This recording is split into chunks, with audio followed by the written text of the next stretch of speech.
Hello दोस्तों, स्वागत है आपका आपके अपने चैनल पर। तो आपको बेफिजुल का एक्स्ट्रा ज्ञान ना देते हुए सीधा ले चलते हैं गौतम बुद्ध की शानदार कहानी की ओर। बहुत समय पहले की बात है।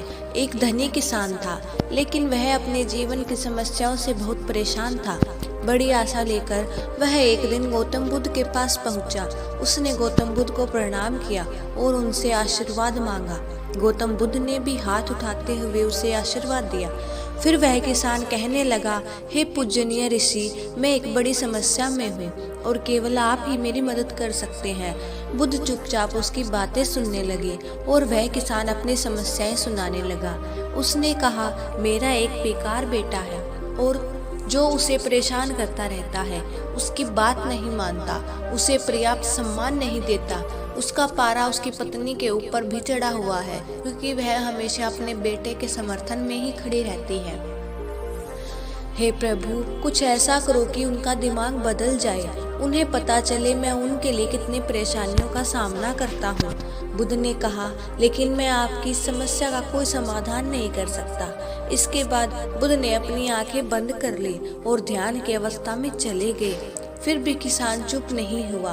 वह कहने लगा, मैं अपने पड़ोसियों से भी परेशान हो गया हूँ। मेरे बारे में उल्टी सीधी बातें करते रहते हैं, मेरे बारे में तरह तरह की अफवाहें फैलाते रहते हैं। बुद्ध ने कोई जवाब नहीं दिया, लेकिन किसान को अपनी समस्याओं का हल चाहिए था। उसने एक और समस्या को सुनाना शुरू किया। उसने कहा, मैं आने वाले फसल को लेकर भी चिंतित हूँ। इस बार मौसम फसल के अनुकूल नहीं है। इसके अतिरिक्त हर साल पशु पक्षी भी फसल को नुकसान पहुँचाते हैं। मुझे लगता है इस साल फसल में मुझे मुनाफा नहीं बल्कि नुकसान ही होगा।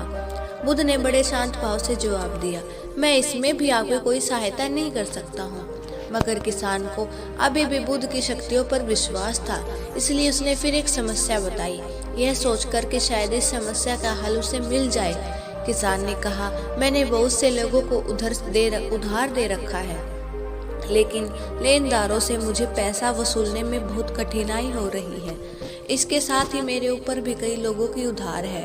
मुझे समझ नहीं आ रहा मैं इस समस्या से कैसे बाहर निकलूं। हे प्रभु, क्या आप मुझे इस समस्या से बाहर निकलने में मेरी कोई मदद कर सकते हैं?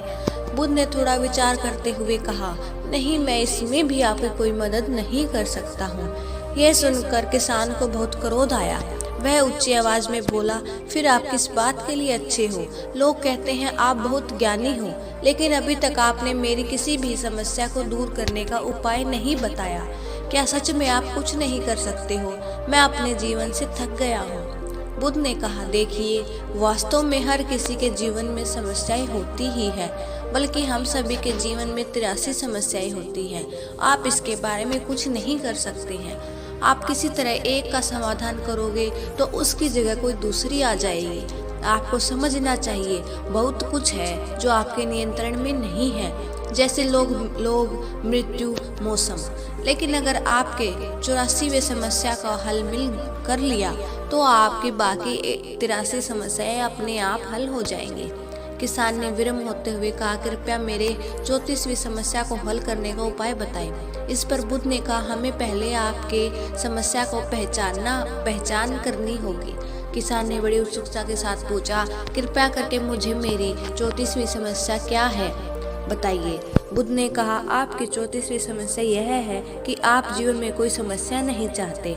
आप चाहते हैं कि आपके जीवन में 83 समस्याएं ना हो, लेकिन यह संभव नहीं है। समस्याएं हमेशा आपके जीवन का हिस्सा बनी रहेगी। अगर आप 83 समस्याओं के साथ जीवन जीना स्वीकार कर लेते हैं, तब कोई समस्या आपको नहीं होगी। यही खुशहाल जीवन जीने का एकमात्र तरीका है। गौतम बुद्ध की बातों को सुनकर किसान समझ गया, जीवन कभी वैसा नहीं होगा जैसा वह चाहता है। बस उसे अब कठिनाइयों से दुख नहीं होना चाहिए, बल्कि जीवन को संतुष्टि और खुशहाली के साथ जीने का प्रयास करते रहना चाहिए।